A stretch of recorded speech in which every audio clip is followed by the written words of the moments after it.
This brings us into the second point. Sanctification, the process by which we grow and are changed, is working when we listen to instruction. Let me say that again. Sanctification is working when we listen to instruction.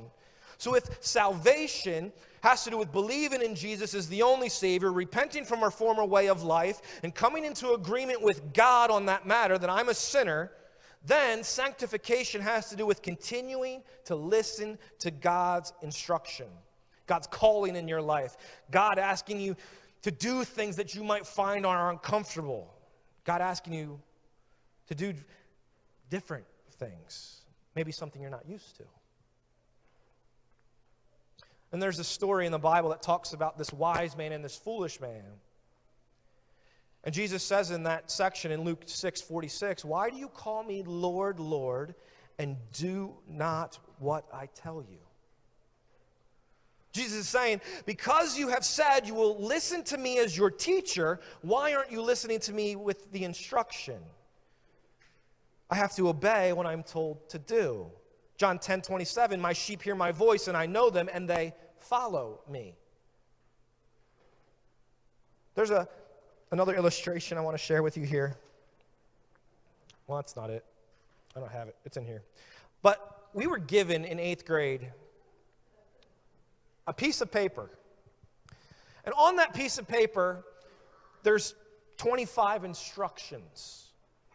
The first instruction says, read all the instructions carefully before you continue. The first instruction. The second one was write your name at the top of the page.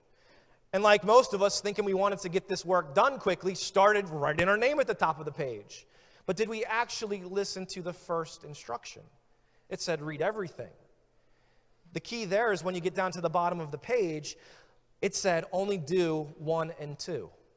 Instruction 25 said only do the first instruction and the second instruction. Or do all these instructions first and write your name at the top of the page. Most of us were trying to go back at that point and erase everything because it didn't happen that way.